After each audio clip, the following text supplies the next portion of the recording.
할렐루야. 우리는 지금 소유리문답 강해를 하나씩 해 나가고 있는 중에 오늘 이 제22문답을 성육신에 대하여서 우리가 말씀을 나누기를 원합니다. 거기에서 질문이 뭐냐면 하나님의 아들이신 그리스도께서 어떻게 인간이 되었는가라는 질문이거든요. 답은 뭡니까? 하나님의 아들이신 그리스도께서 인간이 된 방법은 성령의 능력으로 동정녀 마리아의 태중에 잉태되어 나셨으나 죄는 없으시더라. 오늘 우리는 왜 하나님이신 예수님께서 육신의 몸을 입고 인간이 되어 이 땅에 우리를 찾아와 주셨는지 좀 깨닫는 최고의 시간이 되었으면 좋겠습니다. 자, 첫째입니다. 체험할 기회. 하나님의 백성들, 하나님의 자녀들에게 당면한 모든 상황과 모든 문제, 모든 현실은 하나님이 내게 허락하신 일이다 라는 것입니다. 한마디로 말하면 우리에게 일어나는 모든 것들은 하나님의 도구입니다. 우리 하나님의 백성들을 훈련하시는 아주 좋은 도구가 바로 이런저런 문제들이죠. 이스라엘 백성들이 피 바르고 광야길을 걸어가는 과정 속에서 40년의 광야 생활을 하잖아요. 그 40년의 그 혹독한 거친 광야길, 그 길을 걸어가는데 물도 없고 의식주 여러 가지로 불편하죠. 그런 상황에서 하나님이 이스라엘 백성들을 훈련하시죠. 가나안 땅에 들어가면은 더 큰 우상들이 기다리고 있거든요. 31명과 7족속들이 포진하고 있는 그 땅을 가서 차지하려면 옛날 예굽에 있었던 체질 가지고는 안 되거든요. 그래서 하나님은 선하신 도구를 활용합니다. 단단히 훈련합니다. 훈련을 해서 가나안 땅을 데리고 들어가죠. 그런데 그들이 훈련을 잘 받아들이지를 못해요. 그래서 광야에서 다 죽죠. 여호수아 갈렙만 거기에서 훈련 잘 받고 가나안 땅을 정복하는 것을 볼 수가 있습니다. 그래서 하나님, 나는 왜 이래요? 우리 가정은 왜 이래요? 우리 자녀는 왜 이렇습니까? 내가 하는 일마다 왜 꼬이고 안 됩니까? 그렇게 질문하기 이전에 그것은 하나님의 선하신 도구라는 것을 기억을 해야 됩니다. 그리고 그것을 통해서 하나님이 하실 일이 있는 겁니다. 그래서 요한복음 9장 3절에 가서 보면은 소경으로 태어난 아이가 있는데 제자들이 예수님께 물어봅니다. 예수님, 저 아이가 왜 저렇게 맹인으로 태어나서 힘들게 삽니까? 저 부모의 잘못입니까? 본인의 잘못입니까? 누구 죄 때문에 그래요? 그렇게 물어봐요. 이때에 우리 예수님께서는 하시는 말씀이 그 자신의 죄도 아니고 부모의 죄 때문에 그런 게 아니야. 하나님이 하시고자 하는 일이 있어. 아니나 다를까 그 맹인을 하나님이 나중에 예수님이 치유해 주면서 눈이 뜨였죠. 이게 눈 뜬 게 문제가 아니에요. 눈 뜬 것을 본 주변 사람들입니다. 그 사람들에게 증인으로 서서 다 하나님 앞으로 인도하는 전도자로 일어섰다는 사실입니다. 잃어버리지 말아야 됩니다. 그래서 우리들은 나에게 주어진 모든 상황과 문제와 현실들은 하나님을 체험할 수 있는 절호의 찬스요 간증거리를 주시기 위한 하나님의 놀라운 방법입니다. 그래서 성삼위 하나님의 능력을 경험할 수 있는 방법 중에 방법이죠. 나는 몰랐는데 지나고 보니까 하나님의 역사였어. 지나고 보니까 하나님의 손길이었고 하나님의 도우심이었구나. 성삼위 하나님의 능력을 체험하는 기회가 된 겁니다. 그래서 마가복음 10장 27절에 가서 보면은 사람으로서는 할 수 없으되 하나님으로서는 그렇지 아니하니 하나님으로서는 다 하실 수 있느니라. 하나님의 전능하심을 체험할 수 있는 기회. 저는 심야기도의 말씀을 제목이 제 마음에 와서 계속 부딪히는 거 있죠. 하나님이 아브라함이 잠시 불신앙했는데 그 하나님 앞에 하나님이 그 앞에 나타나 가지고 하는 말이 뭐냐? 자신을 계시하십니다. 나는 전능한 하나님이라. 그 말이에요. 이게 저의 마음에 큰 울림이 됐어요. 사랑하는 종아, 너는 나를 똑바로 알아. 나는 전능한 하나님이야. 무능한 하나님이 아니야. 네 문제 그거 해결 못해 가지고 그런 하나님이 아니거든. 전능한, 못하실 것이 없어. 그 하나님은 죽은 자를 살리시고 없는 것을 있는 것 같이 부르시는 하나님, 무에서 유를 창조하시는 창조주 하나님입니다. 하나님이 아브라함의 믿음을 이렇게 바꾸어 갑니다. 나중에 아브라함이 믿음의 조상이 되잖아요. 나는 전능한 하나님으로 믿었던 아브라함의 믿음.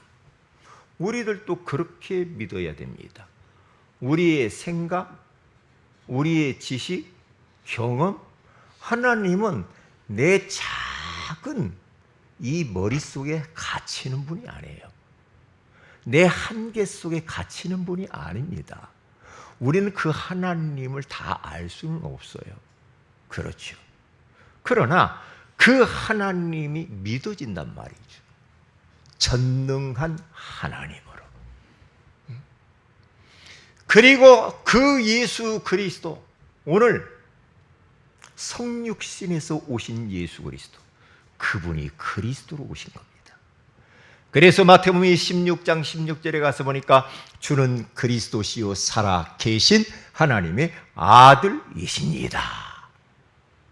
내가 그리스도로 왔어. 인생의 근원적인 문제를 해결하러 왔어. 종교와 철학과 선행이 해결할 수 없는 그 죄 문제, 그 사단의 문제, 그 지옥 권세, 하나님 떠난 문제 해결하러 내가 그리스도로 온 거야. 그리스도는 지금 돌아가신 분이 아니야. 지금도 믿는 자 속에 성령으로 역사하고 계시거든. 그래서 로마서 8장 26절에서 28절에 가서 보면은 그 성령 하나님은 우리의 연약한 것을 도우신다고 그래요. 여러분 연약해질 수 있잖아요. 연약해질 때 성령께서 우리를 도우셔서 강하게 하신다 이 말이죠. 담대하게 하신다 이 말이죠. 그리고 너희들이 기도를 잃어버렸는가, 기도를 놓쳤는가, 그 보혜사 성령님께서는 말할 수 없는 탄식으로 하나님의 자녀를 위하여 친히 중보기도 하신다는 사실. 그러니까 그 하나님을 체험할 수 있는 기회라니까요. 여러분, 이런저런 혹시 문제가 있습니까? 하나님 앞에 엎드리세요. 기도해 보세요. 지나보면 압니다. 하나님이 이렇게 하시려고 이러한 현실을 허락했구나. 깨달아져요. 그리고 말씀이 성취된다라는 것이 깨달아집니다. 오늘 또 우리 하나님의 말씀을 우리가 들을 때요, 요 말씀은요 곧 하나님이시거든요. 요 말씀 속에 여러분이 지금 당면한 문제에 대한 답이 그 안에 들어있는 겁니다. 여러분의 기도 제목이 말씀 속에 있는 겁니다. 여러분이 한 주간 살아가야 될 방향이 말씀 속에 녹아 들어가 있다니까요. 그래서 기도하면서 말씀을 받아야 됩니다. 그래 누가복음 1장 37절에 가서 보면은 대저 하나님의 모든 말씀은 능하지 못하심이 없느니라.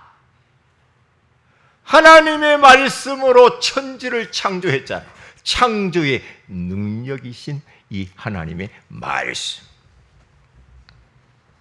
요한복음 1장 1절에 가서 보니까 이 말씀은 곧 하나님이시라 그렇게 말하잖아요. 그래서 히브리서 4장 12절에 가서 보면은 뭐라고 말합니까? 하나님의 말씀은 살아있고 활력이 있어 좌우에 날선 어떤 검보다도 예리하여 혼과 영과 및 관절과 골수를 찔러 쪼개기까지도 하며 또 마음의 생각과 뜻을 판단하나니. 말씀 성취되는 기회입니다. 그리고 기도응답 받을 수 있는 절호의 찬스죠. 이런저런 문제를 턱 주면은요, 우리가 하나님 앞에 나아가죠. 저를 봐도 그래요. 얼마 전에 저에게 있어서 왜 이런 일이? 에? 그래서 너무너무 막 그 두려움과 압박감과 불안이 막 찾아올 시간이 있었어요. 왜 이런 일이? 그런데요, 하나님 앞에 전에는 잘 무릎도 안 꿇어. 그런데 자동으로 무릎이 꿇어지더라고요. 저는 무릎이 안 좋아서 무릎 잘 안 꿇거든요. 자동으로 무릎이 꿇어지면서 하나님 살려달라고 하더라고요. 나를 도와달라고.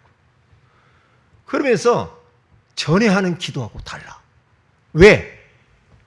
그러한 어려운 사람으로서는 도무지 해결할 수 없는 문제가 탁 닥치니까 하나님밖에 보이는 게 없어. 아내도 자녀도 동료도 친구도 소용없어. 딱 하나님만 바라보게 되더라고요. 누구에게 이야기할 수도 없어. 하나님만 바라보. 하나님 앞에 집중력으로 기도를 하는데요. 이야, 하나님이 이것을 원하셨구나. 뭘? 너 절박한 마음으로 기도해 봤어? 응? 너 정말로 안타까워하는 마음을 가지고 하나님 앞에 매달려 봤어? 그러는 겁니다. 그렇게 하지 못했거든. 꼭 내가 이 문제 줘야 너는 엎드리냐? 알았습니다. 그래, 기도의 태도가 달라지고 간절함이 달라지더라고요. 간절함이. 예? 그렇습니다. 지나고 보니까 참. 아무 일도 아니야.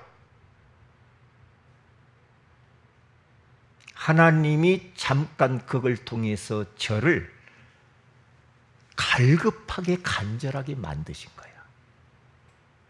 주님을 바라보라. 오직 하나님께 집중하라. 그러구나. 나에게 일어나는 이런저런 모든 것은 하나님의 선하신 도구였구나. 감사합니다. 감사합니다. 그럼 해방받아 버렸어. 얼마나 감사하냐고요. 기도응답 받을 수 있는 찬스예요. 찬스. 그렇기 때문에 우리는 이런 모든 것들을 통하여서 이렇게 체험할 수 있는 기회라는 것을 잃어버리면 안 됩니다. 두 번째입니다. 소요리 문답 제22문답 성육신입니다. 성육신의 의미가 도대체 뭐냐? 사람에게 모욕 주는 말이 있죠. 이 짐승 같은 놈. 네가 사람 새끼냐 막 그런. 어떤 사람 막 자식한테도 막 그래요. 그런 막말하는 사람이 있어요. 응? 짐승이라고 할 때 사람이 기분 좋아요? 진짜 기분 나쁘죠. 그러니까 인간이 짐승 되는 것도 치욕스러운 일이잖아. 그런데 창조주 그 하나님이 피조물로 오셨거든. 얼마나 치욕스러운 겁니까? 네? 그러니까 그 사랑이 많으신 조물주 되신 하나님이 인간의 몸을 입고 이 땅에 오셨다. 왜? 나 때문에. 왜? 우리 때문에. 왜? 온 인류를 구원하시려고. 왜 성육신에서 오셨느냐 이 말이에요. 참, 저는 이걸 묵상하는데 막 가슴이 막 벌렁벌렁한 거 있죠. 왜 창조주가 피조물이 되었을까? 왜 하나님이 사람의 모습을 입고 이 땅에 오신 거예요? 날 사랑해서. 한 가지밖에 없더라. 날 사랑하셨어. 우리를 사랑하셨어. 온 인류를 사랑하셨어. 사람이 되셔야만 하셨어요. 사람을 살리고 구원하려고 하다 보니 사람의 모습으로 오셔야만 됐던 그 예수 그리스도.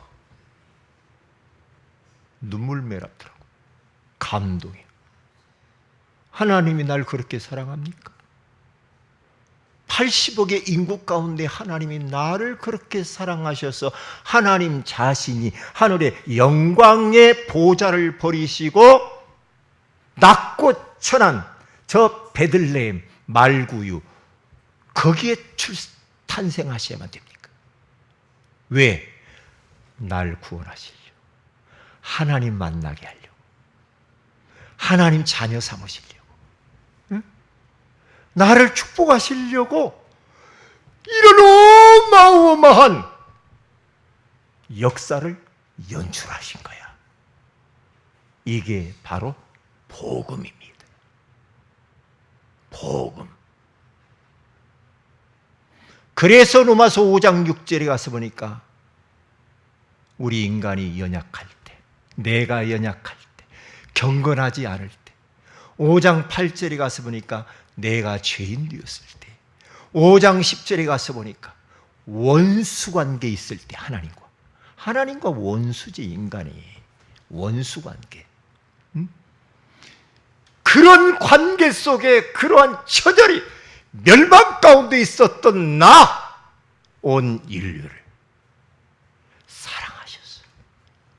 구원하시려고 하나밖에 없는 독생자 예수 그리스도를 보내셔야만 했던 그 하나님의 놀라운 은혜와 사랑. 감사하죠. 눈물 매랍잖아. 그래서 중국의 선교사인 허드슨 테일러라고 하는 사람은 이 예수 그리스도의 성육신과 십자가에 죽으신 사건을 통하여서 자신이 구원받은 것이 너무너무 고맙고 감사해서 그는 뭐라고 말을 합니까? 내 안에 이 기쁨을 나는 이길 수가 없다. 내 안에서 샘솟듯 일어나는 그리스도를 통하여서 주신 이 기쁨을 나는 도무지 이길 수가 없구나. 그래서 선교하다가 순교를 하는 겁니다. 왜? 그 기쁨 때문에. 구원의 기쁨. 그 하나님의 사랑을 전하는 것. 이번에 신학세미를 갔는데 그 유명한 우리 한국과 전 세계의 대표적인 조직신학자 박사이신 서철원 박사님의 처음으로 제가 그분의 강의를 들었습니다. 84세가 됐어요 벌써. 그래가 잘 걷지도 못하시더라고요. 비척비척하면서. 그런데 자기는 찬양 중에 제일로 좋은 찬양이 말도 조금처럼 어눌해요. 289장 우리가 심야기도 때 부르던 찬양입니다. 주 예수 내 마음에 들어와 계시노 변하여 새 사람 되고, 그러면서 후렴에 물밀듯 내 안에 기쁨이 넘치고, 주 예수 내 마음에 들어옴으로 말미암아 물밀듯 밀려오는 그 기쁨을, 그게요 자기는 이해를 한다는 게 그 찬양 가사 쓴 물밀듯. 우리 한번 찾아보시겠습니다. 289장 거기 1절에 가서 보면 주 예수 내 마음에 들어와 계신 후 변하여 새 사람 되고 내가 늘 바라던 참빛을 찾음도 주 예수 내 마음에 오심. 주 예수 내 마음에 오심, 주 예수 내 마음에 오심, 영접을 이야기하는 겁니다. 물밀듯 내 마음에 기쁨이 넘치면, 이 물밀듯 내 마음에 기쁨이 넘치는 것을 그분이 강조하시면서 말씀하셔요. 그게 뭐냐? 주 예수 내 마음에 모셨기 때문에 그렇다. 참 그분이 이걸 어떻게 표현할 수가 없어가지고 이렇게 말씀을 하시더라고요. 자기는 너무너무 내 안에 물밀듯 몰려오는 이 기쁨을 억제할 수가 없어. 너무너무 기쁘고 고맙고 감사해서. 그래서 성육신의 의미는 기쁜 소식이라 이 말이에요. 기쁘다는 거죠. 그래서 우리가 찬송가 115장에 가서면 기쁘다 구주 오셨네. 기쁘다 구주 오셨네. 여러분 기쁘십니까? 안 기뻐요? 누가복음 2장 10절에서 11절에 가서 보면은 보라 내가 온 백성에게 미칠 큰 기쁨의 좋은 소식을 너희에게 전하라. 오늘 다윗의 동네에 너희를 위하여 구주가 나셨으니 곧 그리스도 주시니라. 여기 가서 보니까 온 백성에게 미칠 작은 기쁨이 아니네요. 큰 기쁨의 좋은 소식을 너희에게 전하라. 이 기쁨,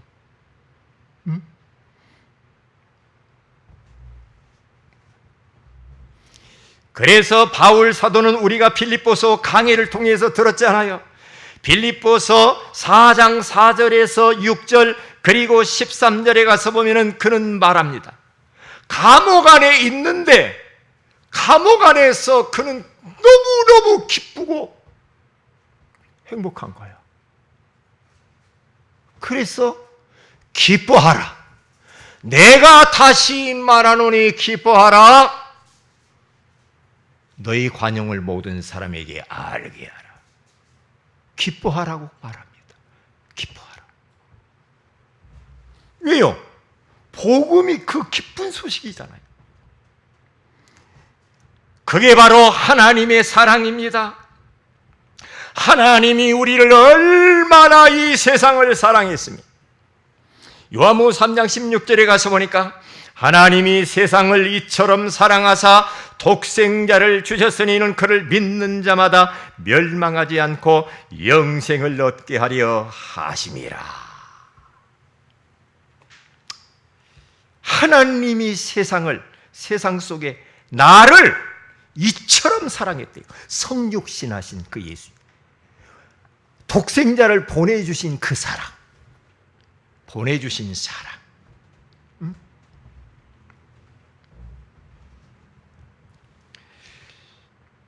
그래서 그 사랑을 받은 우리들 이제는 어떻게 해야 됩니까? 그 사랑을 나누어주면서 우리는 살아야 되겠지요. 하나님의 사랑. 그 예수님은 이 성육신의 의미 세 번째 겸손을 표현하는 겁니다. 빌립보서 2장 6절에서 8절에 가서 보면 그는 근본 하나님의 본체시나 하나님과 동등됨을 취할 것으로 여기지 아니하시고 오히려 자기를 비워 종의 형체를 가지사 사람들과 같이 되셨고 라고 그렇게 말을 하잖아요. 그는 하나님이십니다. 그런데 하나님과 동등된 것을 포기해버렸어요. 자기를 비워버렸어. 그러면서 종의 형체를 가져 사람들과 같이 되어버린 겁니다. 이게 바로 성육신입니다. 이걸 본받아야 되겠죠. 하나님이신 그분이 사람의 모습으로 자기를 비워서 내려오셨어요. 네? 내려오셨어요. 그래서 마태복음 11장 29절에 가서 보니까 나는 마음이 온유하고 겸손하니 나의 멍에를 메고 내게 배우라. 나는 마음이 온유하고 겸손해. 예수님처럼 그렇게 예수님 닮아가면 되거든요. 하나님이신 그분이 사람의 모습으로 자기를 비워서 낮추셨다 이 말이에요. 그리고 성육신의 의미 네 번째는 언약 성취입니다. 이사야 7장 14절에 가서 보면은 보라 처녀가 잉태하여 아들을 낳으리니 그의 이름을 임마누엘이라 하리라. 이미 이사야 선지자를 통하여서 약속을 해놨는데 오늘 마태복음 1장 22절에서 23절에 가서 보면은 주께서 선지자로 하신 말씀을 이루려 하심이라. 보라 처녀가 잉태하여 아들을 낳으리니 그 이름을 임마누엘이라 하리라 함과 같으니라. 언약 성취, 성육신은 언약 성취가 되어진 겁니다. 여러분, 그래서 여러분과 저는요 하나님의 말씀을 붙들어야 돼요. 말씀은 반드시 성취되기 때문에 이 성육신 하지 않고 언약도 하지 않았는데 자기가 그리스도라고 하나님이라고 하는 사람들이 많아요. 이만희 구약에 예언했습니까? 아니에요. 안상홍 약속했습니까? 아닙니다. 문선명 약속했습니까? 아닙니다. 약속하지 않았는데 자기들이 하나님이라 그리스도라고 하면은 가짜죠. 예수님은 구약에 수도 없이 보내주실 예수 그리스도에 대해서 미리 언약하시고 예언하시더라. 그래서 두 번째입니다. 우리는 이제는 성육신으로 오신 그 예수님을 인격적으로 만나야 되는 겁니다. 어떻게 우리 그 주님을 만날 수가 있습니까? 요한복음 1장 9절에 12절에 가서 보니까 그 예수님께서는 이 땅 위에 참 빛으로 오셔서 사람들에게 비추었는데 자기 백성들이 영접하지 않았다라고 말을 하죠. 무시하고 그리고 핍박하고 예수님을 잡아 죽이고 빛으로 생명으로 오셨는데 영접하고 맞아들이지 않았어요. 그래서 12절에 영접하는 자 곧 그 이름을 믿는 자들에게 하나님의 자녀가 되는 권세를 주셨으니 영접해야 되죠. 인격적으로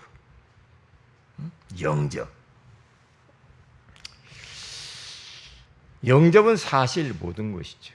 우리 다음 세대 중에 제일로 어린 막내가 학교 친구한테 그랬다고 하잖아요.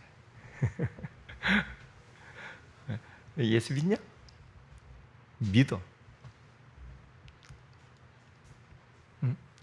그러면 그 예수님 어디 계시니? 하나님 어디 계시니? 하늘에 있다고 그러더래요. 그래서 말했다고 하잖아요. 하늘에만 계신 게 아니고 우리 마음에 있어야 된다고. 처음부터 다시 배워야 돼. 그랬다고 하잖아요. 구원의 길 설명에. 그러니까 그 예수님을 마음에 모시래.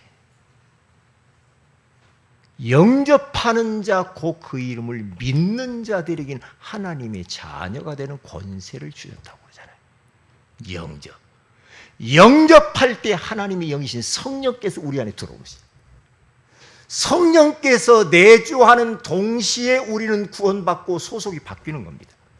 마귀의 자녀에서 하나님 자녀로 소속이 바뀌는 겁니다. 지옥 백성에서 천국 백성으로 소속이 바뀌는 겁니다. 신분의 변화요, 신분의 상승입니다. 사실 끝난 거죠. 영접이 이렇게 중요한 거예요. 그러면 희한하죠. 살살 사람이 변합니다. 변하여 새 사람이 됩니다. 과거의 악한 행실들이 끊어집니다. 악습이 끊어지고 사람이 변합니다. 변해요. 아까 그랬죠. 왠지 모르게 마음이 편안해요. 왠지 모르게 마음이 담대해져요. 예수님, 성육신 하신 예수님을 모셨는데 그렇게 변해요. 왠지 모르게 기뻐요. 왠지 모르게 찬양이 막 나와요. 왜요? 성육신 하신 그 예수님, 창조주이신 우리 인생의 모든 문제 해결하신 예수 그리스도를 마음에 모시면 그렇게 변해요. 변한다니까. 그리고 주님을 어떻게 만납니까? 이때부터는 예배를 통하여서 우리 주님을 만나야 됩니다. 요한복음 4장 23절에서 24절에 가서 보니까 하나님은 영이시니 예배하는 자가 영과 진리로 예배할지니라. 이렇게 예배하는 자들을 주님이 찾으시느니라. 그리고 역대하 15장 1절에서 2절에 가서 보면은 하나님의 영이 오벳의 아들 아사리에게 임하여 이르시되 너희가 하나님과 함께하면 하나님께서도 함께 하실 것이요 그를 찾으면 만나주시고 유다가 마음을 다하여 맹세하고 뜻을 다하여 여호와를 찾자 여호와께서 만나주시고 사방에 평안을 주셨느니라. 그렇죠. 하나님을 만나는 방법이 뭡니까? 하나님을 찾아야 돼요. 그래서 오늘 예배하러 나온 겁니다. 하나님 만나러 나온 겁니다. 예배는 곧 능력입니다. 그리스도의 능력은 예배 속에 있는 겁니다. 예배 속에는 기도가 있습니다. 예배 속에는 말씀이 있습니다. 예배 속에는 찬양이 있습니다. 예배 속에는 사역이 있습니다. 예배를 통하여서 하나님을 만나는 겁니다. 지금 하나님의 영이 이곳에 임재하고 있거든요. 지금 하나님의 영광이 이곳에 임재하고 있잖아요. 그래서 주님을 지금 만나는 시간이에요. 말씀으로 만납니다. 성령으로 만나는 겁니다. 마음이 뜨거워지기도 합니다. 어떤 때는 감동이 돼 눈물도 나옵니다. 예배를 드리고 났는데 몸 안의 질병도 치유되기도 합니다. 문제가 해결되기도 합니다. 그렇죠. 응답이 찾아오기도 합니다. 말씀이 막 성취되기도 합니다. 예배 속에 모든 게 다 들어있다. 종합적인 축복이 예배 속에 있는 겁니다. 예배를 소홀히 한다?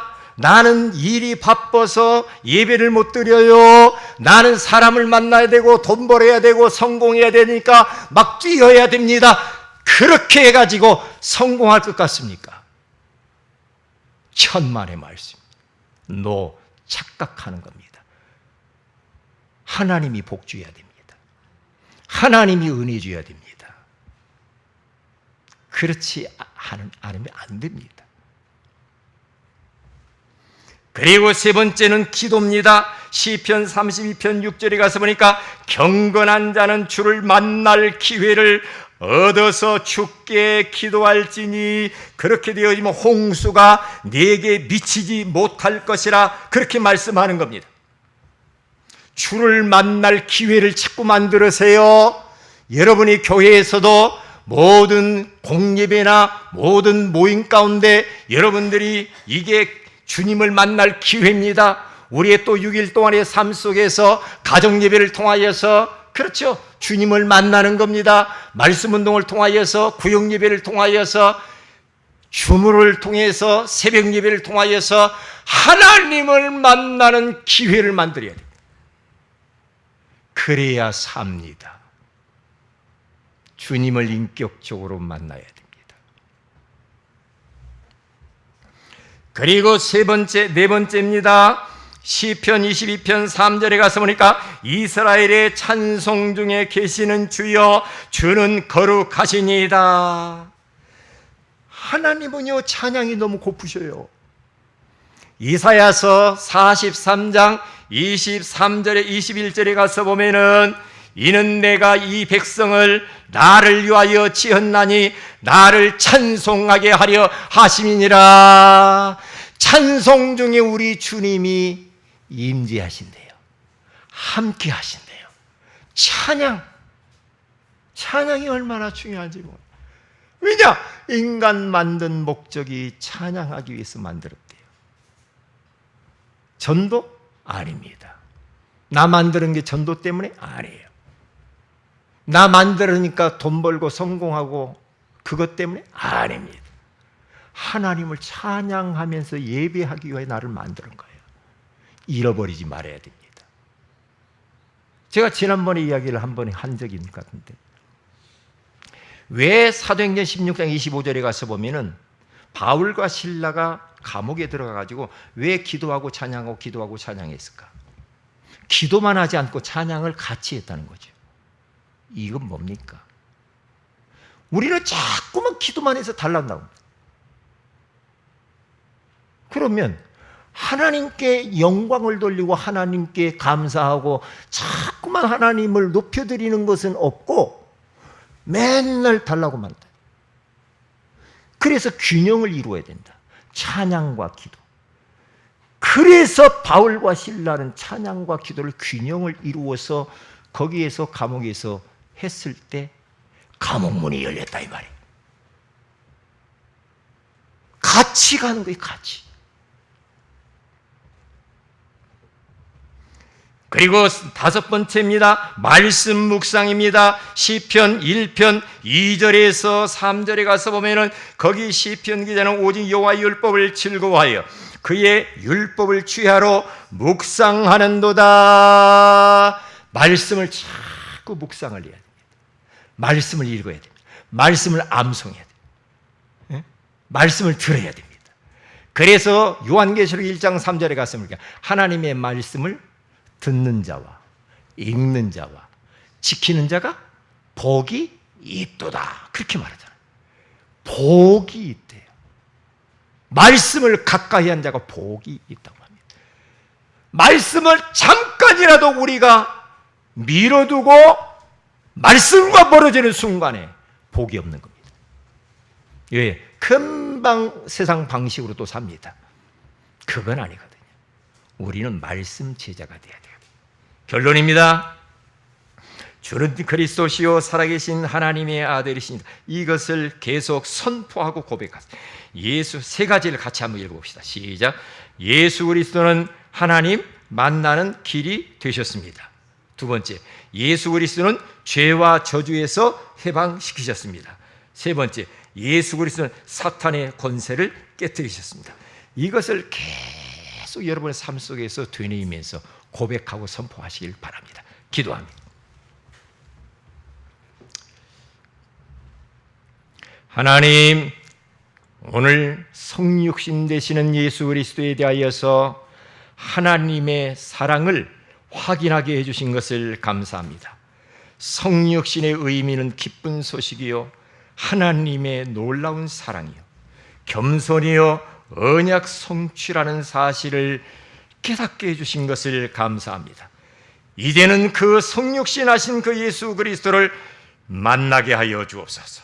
만나는 길이 영접을 통하여 예배를 통하여 기도를 통하여 찬양과 말씀 묵상을 통하여서 하나님을 인격적으로 만나는 것이라고 알게 해주시는 것을 감사합니다.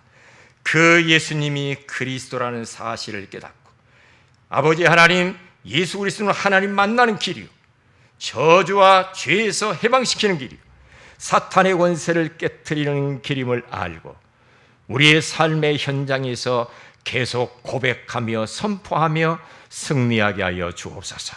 주 예수님의 이름으로 기도 올리옵나이다. 아멘.